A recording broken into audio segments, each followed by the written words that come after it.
Hello, and welcome to the Perfectionism and Manning Up live stream. I'm so glad to have you here, whether you are joining live or whether you are joining by watching the replay.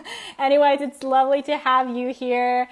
So we are streaming this Perfectionism and Manning Up live stream across both Instagram, on YouTube, on Facebook, so you can join wherever you would like. And you might be wondering, okay, so what are these live streams all about that I'm having here? I basically have these live streams now, both in October, November, and December, mainly now on perfectionism and different topics. So basically on perfectionism and shadow work, manning up, reinvention, dance, braving the wilderness, breath work, worthiness, creativity, hypnosis, wealth, starseed ascension, friendships, and beyond. So these are the different topics that we'll cover across these months. And today the topic is perfectionism and manning up. And I'm so excited to be running this live stream together with Quentin, and I'm gonna have him on very soon here. So firstly, let me introduce myself and Bloom Beyond, right? Bloom Beyond is all about really helping high performers overcoming perfectionism in life and business. And basically, what I'm really attempting to do here is to engage a conversation on perfectionism and how it is actually a huge block in all areas of life. And that when you break free from and through perfectionism, a whole new world appears, truly. And it's so great to have you here. Hi, Maria, how are you? So great to have you. So the intention for this live again is supporting men actually in manning up beyond perfectionism then. And what we will talk about is what it means to man up, what it means for men to step into their empowered masculine, really, what that means. Like, there's so many people talking about this, but what does it actually mean beyond perfectionism? And how do you know that you've actually manned up? When do you know that? And furthermore, also, what is it that make people stuck? What does that make men stuck in perfectionism, in the kind of evolution of manning up? Yes, hi Maria, beautiful white soul, you as well. It's so great to have you here. So yeah, furthermore, what we're covering is also how men can relate to their emotions in a healthy way. And also, what does it mean to man up in relationships and mission work? And also, when is a man really eligible for a relationship, Because a lot of men just get into relationships, but it's also necessary to do the inner work to actually, show up there. But also find a balance so that you don't just wait until you're like perfect and then you jump into a relationship, because then you'll never, ever evolve through the personal growth of relationships and also through mission work and serving your mission in this world, right? And lastly, we'll also cover, toxic and healthy masculinity and loneliness. So are you ready for Quentin to come on? I'm so excited to have him on. So let's see if we can find him here to let him in. Yes. Oh. Hi, Quentin.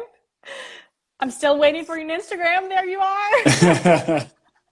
We're here. Yes, we're here. Yes, it's so great to have you. Thank you so much for taking the time and the energy to talk about perfectionism and manning up. And I really chose you for so many reasons, right? But firstly, I wanted to talk with you specifically because I saw straight away on your profile that it said that you're shaking up what it means to be a man or manning up. And also you have this history of breaking through perfectionism yourself, and you're talking about these topics. that a lot of men don't talk about, like emotions and all of these things, which kind of gets thrown under the rug, so to speak. And also, I can see that you mentioned that you're a former D1 athlete. And you also mentioned to me, right, that you've been breaking through perfectionism in your career development and kind of letting go of certain things to step into something totally new of being like a men's group facilitator. So, yeah, it's so great to have you here. I was wondering, first and foremost, how did perfectionism stop you from manning up? Whew.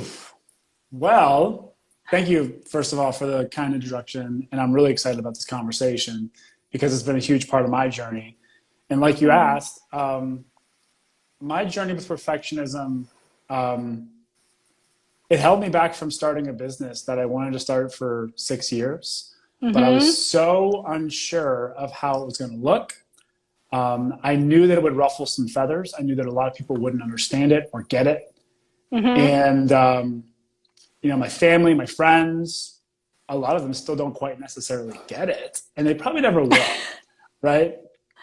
And I think that need for people to get it was part of my perfectionist kind of mentality, because I spent my whole life, you mentioned I was a D1 athlete, but long before that, I was 7 years old when I realized that I could throw a baseball pretty fast and that I was bigger than the other kids in the football field. And that gave me a sense of affirmation. And I started seeing myself as, oh, wow, this is a way that I can build myself up. This is where if I can do things the right way, then I'll be liked, I'll be appreciated, I'll be loved. And when I think back to like who I was before, I was an athlete and, became a mindset coach long-term, right? When I was 7 years old, I was like kind of like a very unique kid, like I was artistic. I wasn't like your gung-ho athlete. I don't think many athletes are born that way. I think we kind of just evolve into sports and we evolve into what does become a very perfectionistic kind of culture, right? Where there's a certain way to do things. There's not a lot of freedom for creativity. And so I lived in this very masculine, oriented world, which is beautiful. And it helped me adopt a lot of my masculine traits. However, I actually found that later in my life, what I actually wanted more of after sports was over was a lot more of that feminine, a lot more of that creativity, a lot of the imperfection. But it was really hard for me to flex that muscle because I hadn't flexed it. I hadn't been imperfect in years. And so, the last, I waited 6 years to start my business when I knew I wanted to start a business from year one. But, perfectionism can definitely get in the way. It can get in the way. And it sounds like it got into the way several times over through probably your internal dialogue of like knowing deep down that you wanted to start a business. And it's not just about the fact of like starting a business. It's not so much about that. It's about that whole like knowing that you are contributing beyond yourself from an authentic place where you're not ruled by all of these like shoulds and have tos and this and that, but you're just doing it, right? Yeah. So that's the core of it. Like I don't mean to cut you off, but that's the core of it. Like it's really coming back to who you are. And that's what it was for me. It's like a lot of people look at like how I've grown and how I've evolved over the last like 5 years since I moved to San Diego. And, I think there's a lot of traits that I've sort of adopted that haven't been healthy, but most of it's been coming back to myself, like coming back to who I really am. Right. Yeah. And it's kind of returning home in a way. And in a sense, it's like, if you don't love me for who I am today, like, I don't want you to love me. You know what I mean? Yeah. It's like this is me. This is authentic, And I think that's what keeps us back a lot, holds us back, is the fear of being fully seen and being exposed as who we truly are, right? And so that's we perfectionism. I'm sure you could talk for days on this, right? Like how it interweaves with our authenticity. Yes, it intervenes with your authenticity for sure. And I'm also curious to know, since it said in your bio that you are reinventing or shaking up what it means to man up, What is it that really lights you up about talking about this and about helping men man up in probably a new way than commonly known? What does it mean to man up? Well, it's one of the best questions. I love asking that question to men because I get a different answer from every man out there. Yes. And, you know, I think we could talk about culture and how a lot of men today were raised around a toxic sort of culture around masculinity. Not all of it's toxic, though. Like I said, so many of the lessons that I learned through sports and through, you know, my upbringing, like, I am so glad I have the discipline that I have now to wake up early at 5 or 5:30 and work out. Like, oh my God, like to organize my schedule and create that masculine container for it. Like, it's so valuable. But like at the same rate, we've been told to stuff it down. We've been told to man up when we're hurting, when the team needs us. It often, especially in athletes' perspectives, you see this happening a lot right now, is athletes are asked to put their health on the line. In the NFL and even in college, like, you take Toradol shots to basically numb out the pain of any injury you have that game to go and play the game. And this is all done, like, you know, behind the scenes at every college and every you know, sports organization does this, right? They just don't talk about it. And so there's this sacrificial nature of sport that I think has us leave our bodies, like literally has us leave our bodies as men and go into our heads and say, I'm going to numb this out. I'll maybe even use drugs to do it. And what does that teach us long term as men? What does that teach us about how to handle pain, uncomfortability, discomfort? We compartmentalize it, we numb it. And look at the stats today. The culture of manning up has turned men into, you know, I mean, men are more likely to feel. We actually feel more than women on average, but we are far less likely to express it. Right? Yes. And we experience, I think the suicide rate is like, men account for 4 out of, it's like 2/3 of every suicide is a man. I mean, 4 out of 5 men, the suicide rate goes up even more in college for college younger boys. And it gets worse and worse the further down you go. And so it's really interesting. Right now, you know, men experience more emotion, but they don't reach out for help and they don't know how to really process these things because they're told that it's not manly, right? And so when I say shaking up what it means to be a man, I mean, I'm literally shuffling the deck. I'm reshuffling it, and I'm giving every man out there the opportunity to look at their cards and decide which ones they want to play, essentially. Because every man does have a different definition of what it means to be a man. And I honor that. Everyone has a certain balance. We could talk about masculine and feminine polarity and duality, and like, everyone's got a different balance. I have a different balance than the average man, you know, like we all do. And so it's about finding what's true for you. Nothing's necessarily toxic masculinity until it harms you at the core. So I like to bring men back to, like, you know, how is this supporting you, or how is it helping you in your mission? So that's really what manning up means to me. And so that's really the ethos of what it means to shake it up. Yeah, thank you so much for sharing all of that. And you mentioned the statistics around these things too, around, you know, suicide, et cetera, and the mental health challenges that a lot of men actually meet due to not expressing their emotions. First and foremost, maybe like numbing their emotions and then not expressing it, obviously, too. Because if you numb through even perfectionism, because that is a numbing strategy. You can numb through procrastination, and you can numb through hustling your ass off without a sense of intentionality behind it, right? Yeah. And mindlessly. It's funny how, mindlessly, and without a connection, right, to your core, to your values. Right. You're just doing it because you feel like you should, right? Yeah. And it's interesting how the statistics that you're mentioning around men's health also intertwine with the perfectionism statistics, with socially prescribed perfectionism being 3 times more now than in 1980.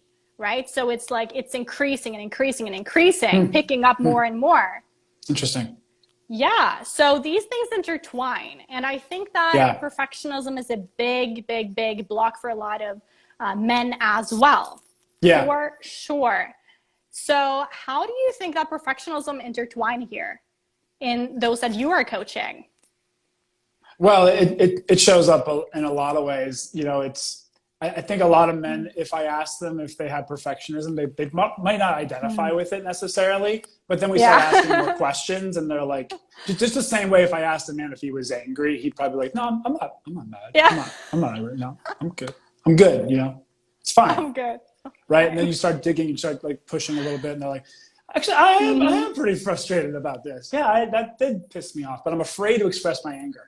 And so, you know, they never express it. And so I think it's interesting about perfectionism. I think we all have it. And yeah, I mean, I think it gets in the way of when it comes to being a man and embodying your masculinity, you know, especially right now when it comes to, you know, gender dynamics, the women's movement, you know, all of these things, like me being a cisgendered, white, straight male, showing up in the world can feel, you know, and I don't mean to undermine my privilege, right? You know what I mean? Like, but like to be a man and to display any sort of masculine qualities these days, it's very easy to kind of get cut down, you know, and be labeled as like a patriarch, or like you're feeding into the masculine, toxic masculine narrative, which is really interesting because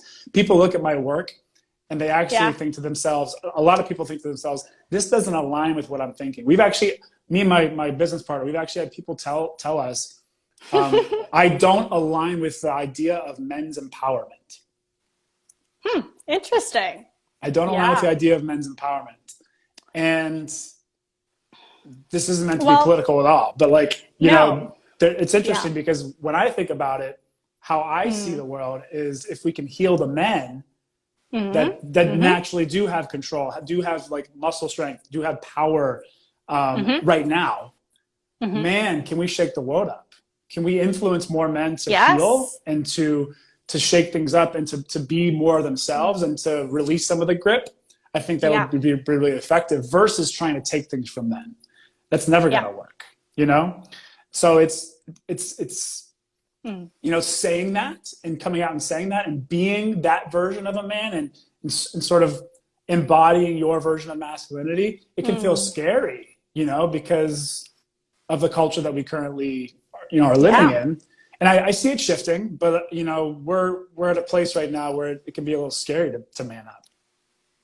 Yeah. There can be some fear around that due to both men and women having their perception of what's going on with masculinity, right? Yeah. And I actually talked about this today, or I wrote about it in one of my posts about, you know, women's circles and men's circles. And even though that I am 100% for men and women being in their own circles and men seeing men and supporting men and women seeing women and supporting women, I also think it's super crucial that we come together and create arenas and where both can be intertwined and support one another and reflect one another. Because when we are reflecting each other as well, as we heal and as we grow, then massive shifts can happen. And I think that is something that a lot of men are afraid about. Men oftentimes are afraid of or scared of women, and women vice versa with men, right? Right. So true. You get intimidated. Right. Yeah, there's some intimidation there for sure. And another thing I thought I would mention too is, you know, I hear a lot of men like Jordan Peterson and Andrew Tate, et cetera, talk about, you know, masculinity as well. And for instance, you know, Jordan Peterson talks about responsibility being a big part of manning up, so to speak, right? That manning up takes or means that you take responsibility. And he says that men that don't grow up don't find the meaning in their life that sustains them through difficult times. And this leaves you bitter, resentful, hostile, vengeful, arrogant, deceitful, and without purpose, right? Without purpose, possibly caught in either procrastination or a meaningless hustle. I added there, basically, I added the last part there. Yeah. But yeah, I would love your thoughts on responsibility and masculinity. It's massive, you know. You know, it's I wouldn't want to say it's a masculine trait, but I think it's especially important for men to understand their responsibility in the world, because we have, you know, I don't know what the stats are, but I think it's like 90 or 95% of our Fortune 500 CEOs are men, right? Like also 95% of our Fortune 500 CEOs are former athletes. And I think about the privilege and the opportunity that we have as men and as former athletes to make an impact. Sorry, I'm losing my train of thought here. Bring me back to the question. What was the question again? Yeah, responsibility. Yeah. And responsibility. So there's the responsibility that we have. And this is actually part of my journey. I did not realize that I was playing victim in areas of my life until 4 years ago. There were areas where I was playing the victim. I was waiting for Superman to come in. I had this kind of like weird fantasy that someone was going to see me, they were going to meet me, and they were going to be like, "Hey, Q, here's $1 million. Go start this company that you've been thinking about in your head. Go put money towards that business plan that's in your closet. Like put this money. Like we believe in you. Go do it." Right? It's fascinating. I wasn't the one that was going to ask for it. I wasn't going to put my ass on the line. But I was waiting for someone to come and sort of like be like, "Oh, mentor me," right? That's how we're programmed, right? Isn't it? To some degree, it is. Well, it also happened in sports where like kind of everything was already planned for you, you know, as an athlete. And I kind of got used to that. You know, everything was planned for me. You know, all your classes were set up in a certain way. You know, your meals were taken care of. You know, you had to figure it out, but like most of it was like handled for you. And so all that masculine, all the playbooks were designed for you. So I find that, you know, men coming out of sports have to really figure out what our playbook is and realize that we do take responsibility for it. And for me, going into the entrepreneurial space, the work from home space in my first startup out of college, it was one of the hardest environments for me to work in because I was working at home. I had no oversight. I had nobody watching me and saying, "Hey, make sure you do this, this, and this. This is what's going to lead to sales." I was creating the sales process on my own. I was the sales guy on the startup team. I was figuring out how to talk about this stuff. And I was lost. That's interesting. I was totally lost, you know, and I had no one to really go to. And it was so interesting. So that's the key there.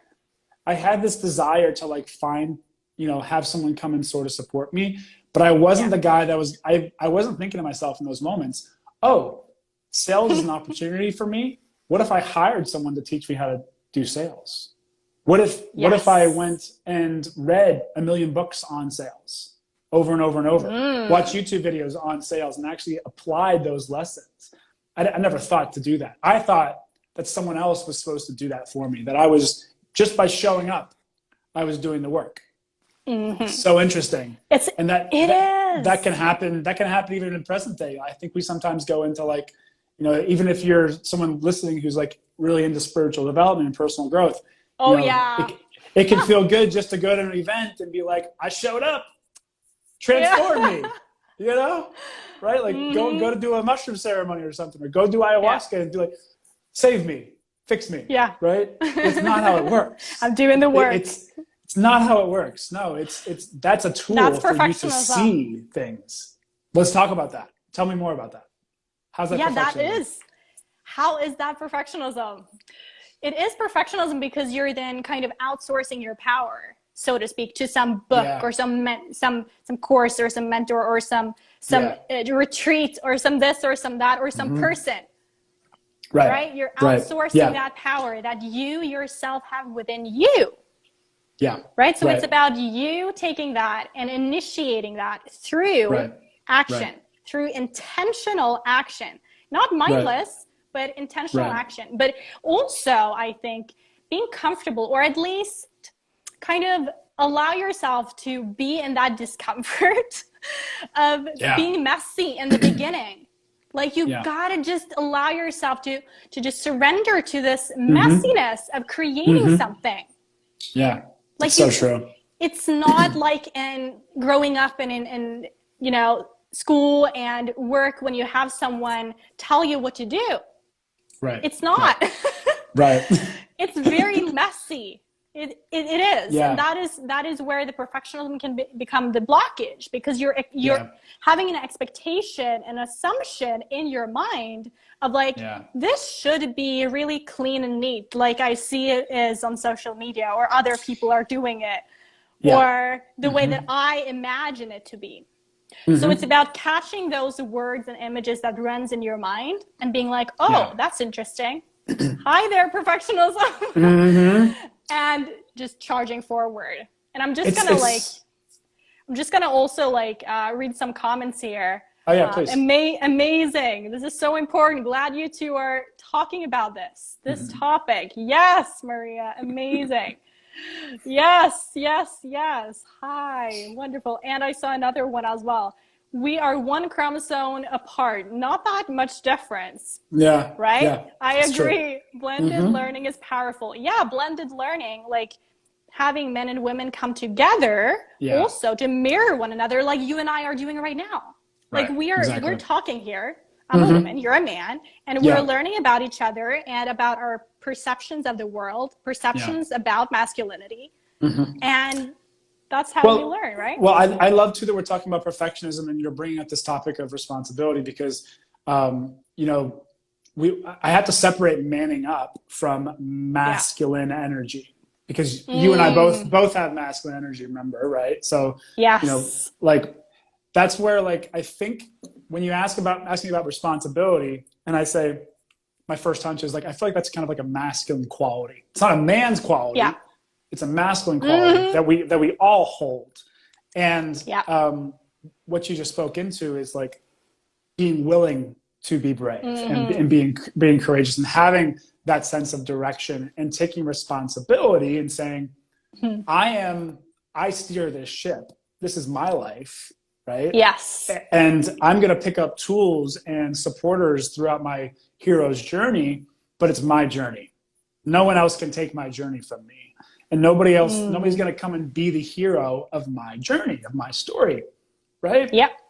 And that's living at cause, right? Living at cause? Yeah, it's living at cause instead of living in effect to circumstances and events and people. Yeah, I love that. Yeah, and that's what it is to me. Like, I think that's what some men do really well, is embrace that masculine quality. But I fell victim to it. I still fall victim to it. We're not all perfect, and we can all, call ourselves more into responsibility and realize the opportunity we have as men. To man up and because you have something to offer, right? You have something to offer. Yeah. Whomever is watching this right now, whether you are a woman or a man, whatever, I don't care. You have something to offer. Right. And that masculinity or masculine energy or whatever is something that you can have and create for yourself and for this world, like have as some sort of like to sculpt whatever is flowing through you, because the flowing is the feminine energy, right? That is the creativity. That is what comes through you. Yeah. So it's about, are you able to hold that for yourself, hold that energy for yourself? And also as women, are you able to surrender to a man and basically allow a man to support you in that, right? And not only think that you're going to have to do this solely on your own and be so freaking independent, because trust me, that will leave you really unfulfilled and empty, because I've gone that route myself. Yeah. It's not fun. Well, I've been dancing with that too lately. You know, I think a lot of the men that I work with, you know, we have this kind of analogy. Like I ask them to kind of like squeeze their fist and realize how much they're trying to control things. And then I ask them to release and relax the fist and feel what it feels like to actually let go. What a lot of people don't realize is that for a lot of men, this goes for a lot of women too, but like, you know, it's actually much more comfortable just to stay here. And I'm not saying I'm going to punch something. I just mean I'm gripping. holding control. Yeah. I would rather stay in control, stay powerful, and feel like I have control over what's going on. This leads to me, you know, pushing people away. This leads to me isolating because I can control my environment. This leads to all the toxic traits of masculinity. This leads to domination, needing to be the one that's always right, seeing everything as binary, like right versus wrong, seeing things as extremes, right? And so I ask a lot of men to then relax and tell me what would it be like for those parts of your life to actually have more trust, the opposite, right? More flow. And what they realize is that it's not a surrender, actually. It's not giving up control. There's actually an action that it takes. Like for men, they've been squeezing and gripping for so long that it's not an inaction that they're doing. They're not surrendering and waving the white flag. It's actually like, for me at least, it feels more like it's an action. It takes work to let go. Yeah. It takes work to let go of this grip because it's scary. It's really scary. Yeah, there's an attachment there. Yeah, and when we acknowledge that scariness, we can look it in the face and say, man, like the embodiment of this is, I've been playing with this a lot lately because control and grip has really come into my world lately with a lot of life transitions. And so I've noticed myself kind of gripping and getting tight in the chest and wanting to control things and actually isolating myself in a lot of ways. And I've really been coming around to this. Like I've been meditating on the feeling of actually relaxing back. Yeah. And I'm picturing like God or like, you know, other guys or other people, you know, supporting me when I fall back. And there's something about that where I'm surrendering into like my team. I'm surrendering into like my supporters, because along every hero's journey, you don't do it alone. We're pack animals, you know, we are the driving force, but we have support. Yes. Yes. That's also manning up. That action of releasing control is also, that's manhood. That's real manhood. Yeah, it is. That's where you come, that's why that comes into, you know, asking for support and asking for help. And I'm in a phase of that right now in my life where I'm moving in a couple weeks. I got to ask for help. So much of me just wants to do it on my own. I'd rather just do it on my own, like not have to coordinate, not have to, you know, have someone screw something up, you know, like I'd rather just kind of isolate. So I'm finding those toxic masculine traits in my body, you know? So it's a practice. Yeah, and you can notice it. You can notice it somatically, right? Yeah, you notice the tension, the masculine kind of force. You can feel it as stuckness in your body. And you can find it as overthinking in your mind, right? If you're not able to allow yourself to surrender, like you say, or trust or let yourself be supported by those in your life. And that oftentimes takes what?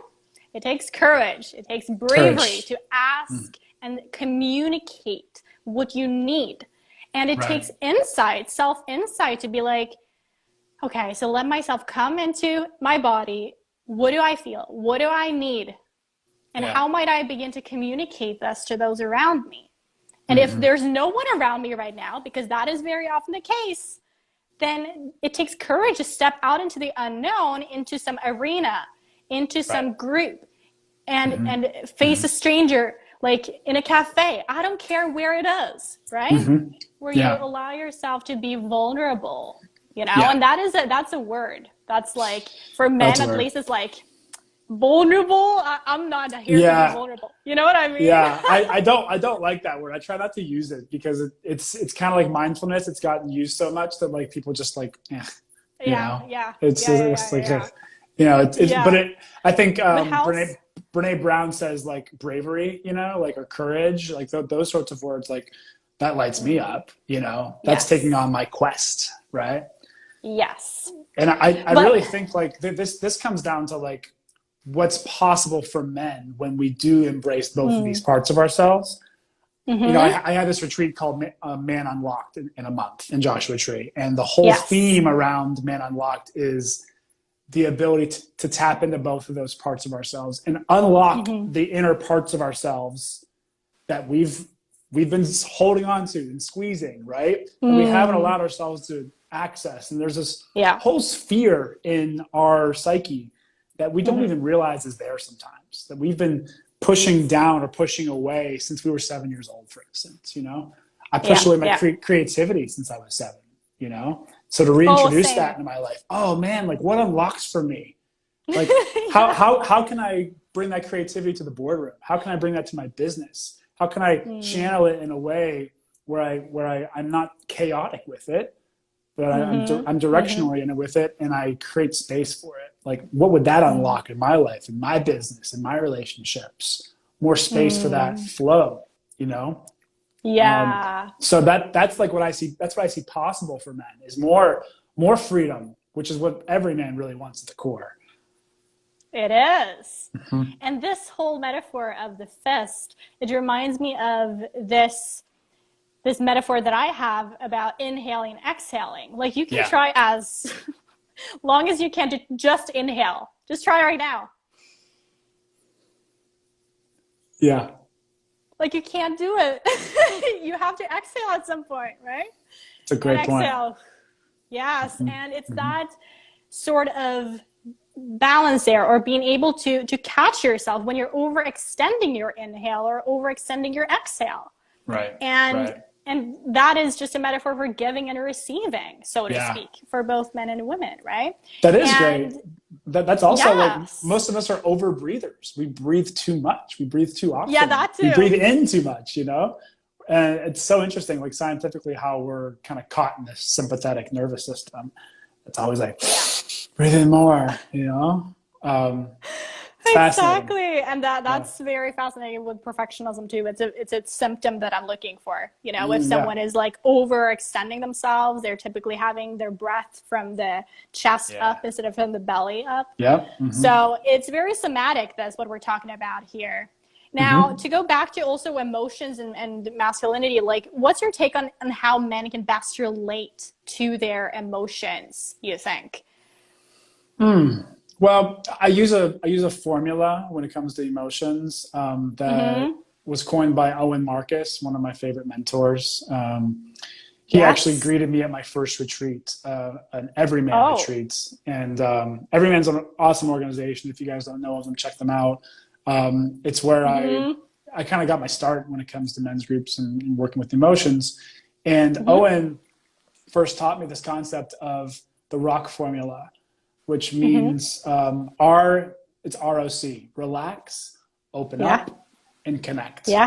And the first step for most men is to actually slow down, because when we're going fast, we're operating from our head, not our heart. We are glazing over feelings. We are pushing through feelings when we're speeding up. So when I slow down, I have to open up to what I'm currently experiencing. So you can slow down your breath. You can slow things down, slow down your speech.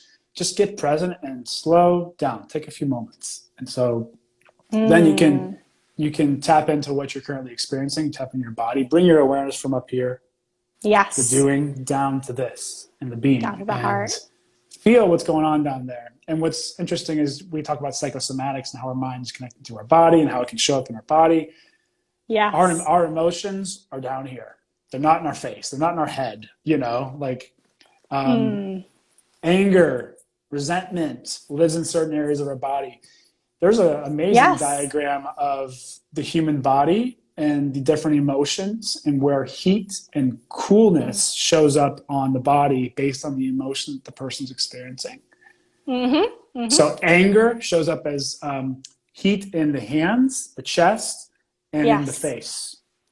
Exactly. I think sadness shows up as coolness. I think it's actually like towards the core, I want to say. There's all different emotions, and they're all correlated with body temperature in different areas. And so, like, this isn't woo-woo stuff, guys. This is literally showing up in your body. It's literally happening. That gut feeling you've had since you were a kid, it's real. Like, listen to it. And so in order to access your emotional presence, you do have to slow down. You do have to open yourself up to it. And get present to it, right? And then the third step is C, which is connect. And I think this kind of has two meanings. It's really connect with yourself, honor the emotion, let it be what it is, and put a name to it. The 5 core emotions for the guys listening: joy, anger, sadness, fear, and shame. And I know that only one of those is positive. All right. So feel free to expand joy into all the other amazing things that are there. But just for simplicity's sake, usually if you're experiencing anger, there's something underneath that anger. Anger can be a tool. It can be necessary to be assertive and to be passionate about things. I think a lot of times anger gets a bad rap when it's actually a really powerful tool, especially for guys.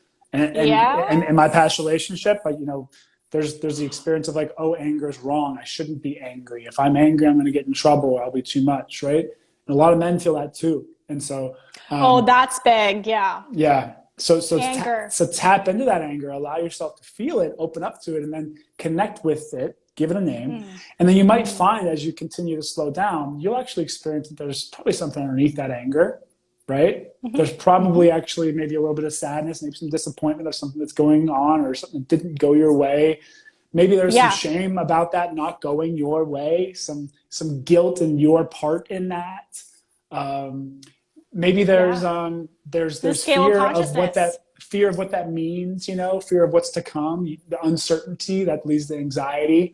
Anxiety can be the source of a lot of anger. You know, think of how much stress and anxiety leads to people, you know, having these massive outbursts. And so, you got to move through it. You got to grow through the frequencies, because that's what it is. Emotions is just energy, and motion is just growing through that, right?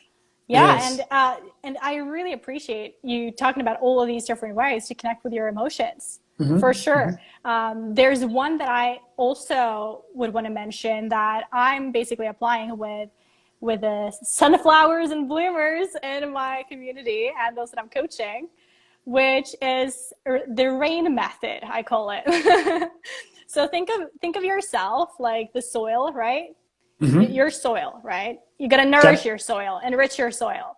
And the soil needs some rain, right? Your emotions need to be seen and acknowledged for them not to fester and show up as hostility and resentment towards yourself or others around you, other men, other women. I don't care who it is. It will manifest in some way, shape, or form. Right. So the rain method is like recognize, allow, investigate, nurture. So you want to just recognize the emotion. That I find really helpful to just stop. That can be really helpful by just stopping and for a moment and being like, okay, so I recognize myself being triggered here. I recognize myself feeling like I'm reacting here. Right. And just recognizing it. And then allowing. So that's where the perfectionism comes in, right? When you recognize it, you might want to fix it.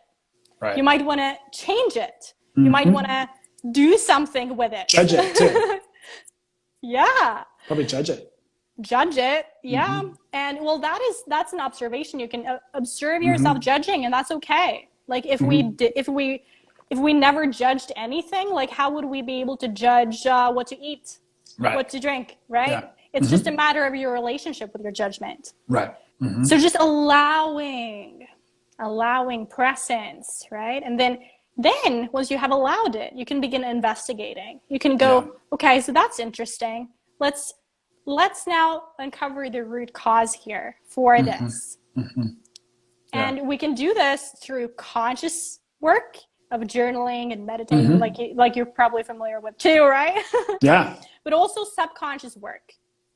So subconscious work like hypnosis, hypnotherapy, that's what I'm working with my clients on, basically, because I really enjoy helping people get to the root cause and not just the surface level, and reprogram the subconscious through repetition, emotion, enough conviction to shift. Yeah, absolutely. Yeah. And then lastly, nurture. So when you have like recognized, allowed, and investigated, it's like, okay, now I can nurture myself, nurture whatever is present within me. Yeah. And nurture myself for where I am at in my journey as a man, as a woman. Yeah. I feel like that nurture piece is where it's important to not, to avoid the judgment and making ourselves wrong about things, you know, to feel sadness or to feel angry. Like these are all just normal emotions. You're not wrong for feeling them. Right. And I believe like when we allow ourselves to feel these things instead of bottling them up in a tank, We start to kind of open the valve on that tank and just let things flow through. As they move in, they can move out, you know? As we do that, we start to experience the full spectrum of our emotional experience and actually start to experience way more joy at the same time. That's right. Yeah, I always say that. Like, you can only experience as much light as you have experienced and processed darkness and shadow. So true. And the frequencies that we might just want to avoid or suppress or repress. Yeah. So that was super helpful to talk about emotions. I'm sure that this adds so much value.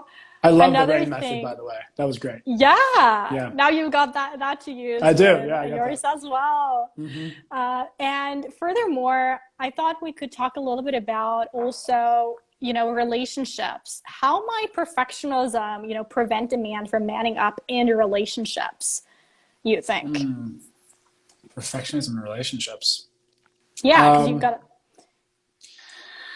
Man, I can share very openly about this. This is actually really present for me. Yes. It's uncomfortable for me to talk about, but this could probably be very useful for people that are watching. Yes, it is. So in today's changing gender dynamics, me and my past partner both have had businesses. I've had mine for 3 years. She's had hers for 5 or so. She was absolutely crushing it. Absolutely crushing it. My business, still turning the corner. Still like turning the corner and like trying to make it work, right? Kind of in that valley before it really, you know, turns up. Oh, wow. And man, what I made that mean about me as a man, what I made that mean, you know, about my masculinity. The ways that I would compare myself, the ways that I would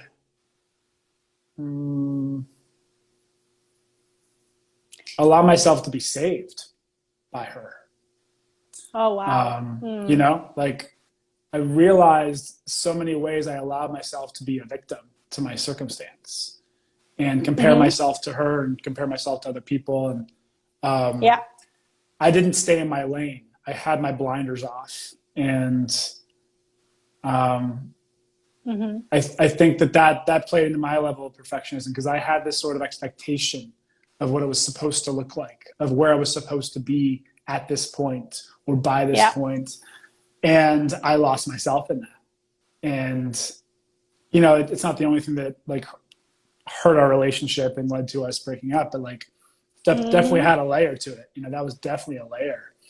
So it's, it's very interesting because I think I know I'm not the only man that deals with that. I've talked to a lot of men about this because we have the rise of the feminine. We have a lot of really powerful, incredible women out there that are leading great businesses and really, really powerful lives. And, you know, that comes with it a lot of responsibility for both men and women to lead responsibly and to,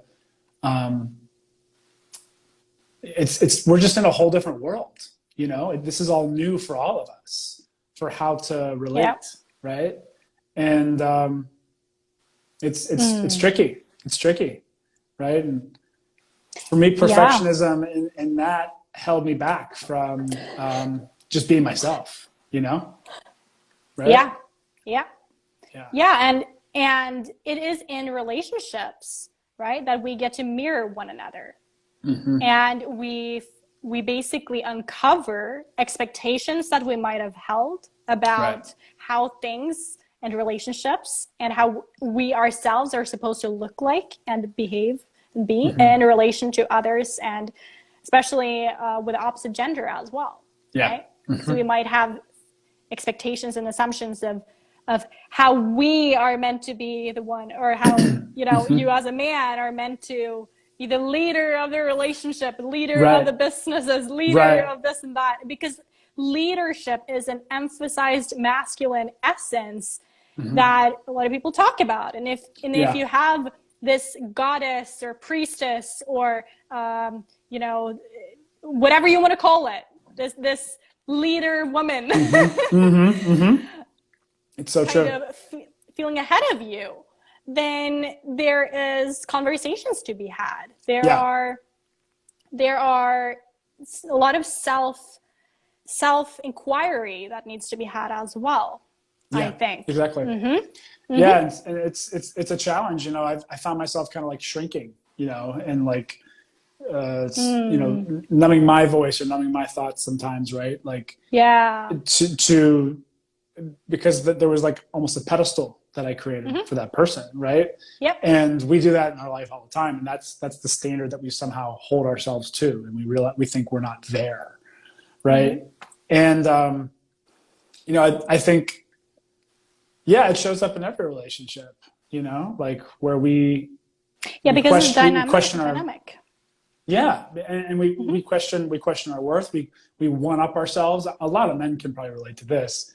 You know, you walk into a bar, or you walk into like a yoga class or something, and this happened for me a lot when I first started doing yoga. I'd walk in and I'd look around like, oh, there's all these beautiful women. I was a single guy. I live in Chicago. I thought I was the smartest guy for going to a yoga class, right? And like, I'd be able to meet all these amazing people, and I loved yoga, so it was like a win-win. And you know, there's this, you walk in the yoga studio and you're like, how many other guys are here? There's usually like 2 other guys, you know, maybe in the whole yoga class. And, you know, every guy can relate to this. Like you start sizing yourself up. You start like kind of like one-upping yourself or one-downing yourself and being like, oh, like, does he really practice yoga? Did he show up with a real mat, or does he have one of those old crappy ones, or did he rent one? You know, like start making all these judgments about one another. And how we think we're supposed to be, and we project that out onto other people. And I think that comes from a toxic trait of needing to be right, or, you know, being above or below another man. And that's one of the toughest things for guys to really work through, wrestle with, right? Is like needing to be, you know, maybe that's where the patriarchy comes in, right? Is like we need to have like the upper hand, or we need to feel like we're in control. But what would it be like to be in harmony instead of being in control? You know, drawing the vision, but not needing to control the destiny. You know, I think a lot of us as men are learning how to balance those two things and dance with it. It's really meant to be a dance. So for the guys that are listening, if you find yourself kind of like one upping, one downing, just notice yourself next time. And just try to have compassion for yourself, because that's you're just projecting out to other people, you know. And I like to kind of nip that in the bud and just, you know, just show up, you know, just show up. Yes. And you're touching upon, you know, masculinity here, and toxic masculinity, healthy masculinity, like what is this, and also in relation to women. And, you know, when we're talking about perfectionism, relationships, manning up, that becomes very apparent, doesn't it? It becomes very apparent what is toxic, what is healthy, so to speak, as well. And how would you define, you know, something as toxic? Because here's what I saw that you talked about on a reel. You talked about, okay, so how do you define toxic? You said toxic to you, toxic to others, toxic to society as a whole, toxic just to men, toxic to women. Yeah. Toxic. You're saying it in my voice too. It's funny. Oh yeah. That's so funny. And you said it's important to distinguish the definition of what toxic masculinity is and who it's toxic to. Yeah. One kind of toxicity that's often overlooked is the toxicity that's toxic masculinity to other men, you said. Right. And bringing up how we basically compare ourselves or look up to images of what masculinity is supposed to be like. And do you think, this is a question that I have, is it helpful to have an image, to have something to model after? Or is it, or can it be to the detriment of your own authenticity as a man and what masculinity looks like to you? Because here's what I see. I see a lot of different men trying to sculpt themselves into some sort of avatar of what masculine is. When in fact, you and everyone have such great qualities to bring to the table in your own unique way, right? Yeah. It's true, and it's a balance, you know. That's the interesting thing. It's just like anything in life. Like you take everything with a grain of salt, you know. Yeah. And you bring it along your way. If it's too heavy, you let go of it, You know what I mean? Yeah. And that's where it has to come from within. You have to know where you're going and what you want at the end of the day. Like what kind of feelings you want, what your values are as a man, because everyone has different values. If you can really distill those and know what your values are as a man, then how you mix in and shape into what masculinity is will be authentic to you. And you're right. You know, we right now, you know, you mentioned the word Tate, you mentioned the word Jordan Peterson. You know, we could mention other examples of the opposite or other flavors of masculinity. And I think what's beautiful about these personalities is that it actually is bringing about and spurring about a conversation and a dialogue. In the same way you could say Trump brought up a lot of conversations that maybe needed to be had, but we didn't want to have them, and we definitely didn't want to hear from him, from many people. But, you know, I look at Andrew Tate and I'm like, sometimes I don't want to hear what he has to say, but sometimes I think a lot of men need to hear it, you know? Some of the things, right? Exactly. Yeah. And so you take that with a grain of salt, you come back to your core, you say, what are my values? Is this supporting me in getting there? You know, is this masculine energy going to support me in getting where I want to go? And being the man I want to be, you know? So I think it can be nice to have models such as those, but never put somebody on a pedestal. This comes back to what we talked about a minute ago. Never put somebody on a pedestal. Know your values, know your worth. Increases resistance. Yeah, and take responsibility for you. You know? Yep, for you, yeah. Yeah. Whenever you put someone on a pedestal, it, as I said, it increases resistance in your own growth journey. Yeah. Because then you're looking up as if it's far away. And that's when you begin thinking, oh, is that like some sort of higher self for me? Am I supposed to be just like that? But for sure, I 100% agree with you on this. It's so necessary that the extreme polarity of masculinity can come up as some sort of leader and speak about a lot of things that a lot of others don't speak about, because they have that extreme sense of masculinity that is necessary to charge forward and compel others to act or to think differently, to open just mind, question things, right? Yeah, and I think Jordan, like something that Jordan talks about is, you know, I like just basically how he says he's speaking to disaffected men. I actually don't know what the definition of disaffected means, but I think I get the point, right? Like men that feel misguided, men that feel like their masculinity is being shamed and feeling like they can't be who they really feel like they are, right? And I think that the reason I want to bring that up is because it brings me back to something we talked about earlier, trying to get my head around it. In that, what I meant by that post, that reel, is what is toxic masculinity started off like years ago. That term got thrown out there. It was defined as something that's toxic to me. Like, think about it. Like, if I'm going to be the one that's out there chasing girls or chasing money, chasing violence, you know, needing to be dominant, that's about me. It's about like, is that healthy for me as a man to be thinking that way, to be valuing those things? That's a toxic thing for me. That's how toxic masculinity started. And it's interesting, like flash forward 10, 20 years, now we have all these other layers of how my toxicity to myself, which leads to a very unfulfilling path and road and emptiness and dullness, right? We all know that path. We've all seen it. Now it's turned into, how does this impact the world? Which I think is a great conversation. It's necessary to realize that, how, you know, me being unkind to myself and valuing these silly things is not helping the world. But we're kind of missing the point, because that actually shames the man for doing those things. It shames the man. That's so true. That also creates like resistance, like you mentioned, right? It's like, screw you guys. Like, this is me. Like, screw you guys. Right? You're not going to shame me. I'm going to stand up. I'm going to pound my chest. You can't tell me what to do. So if you come at a man with shame and you say shame on you, immediately they get defensive because they think they're doing something wrong. But instead, if someone were to shine the light to Andrew Tate and say, Andrew, this is how you're hurting yourself.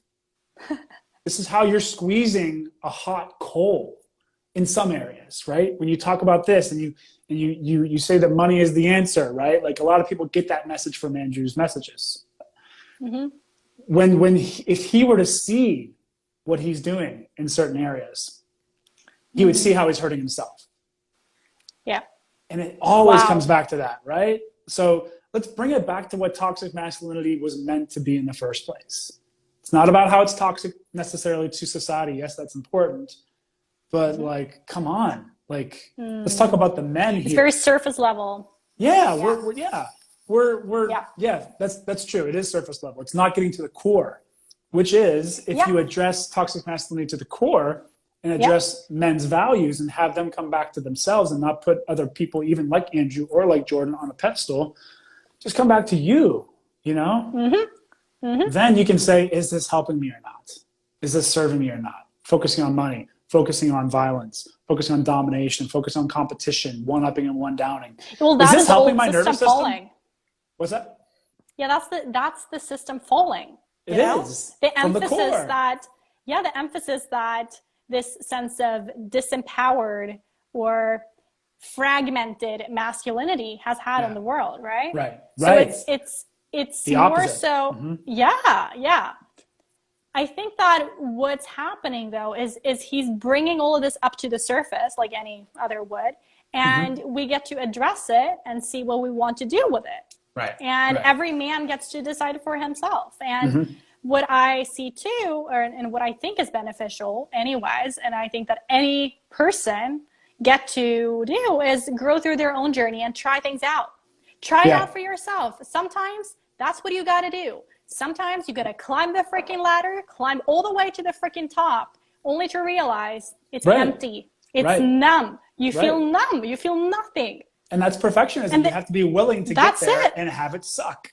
You have to be willing to try this, open this door and realize it's empty. You know, like you have to be willing to do that. But or you might go in there, right? You might go into the room or climb all the way up to this heaven, whatever you want to call it.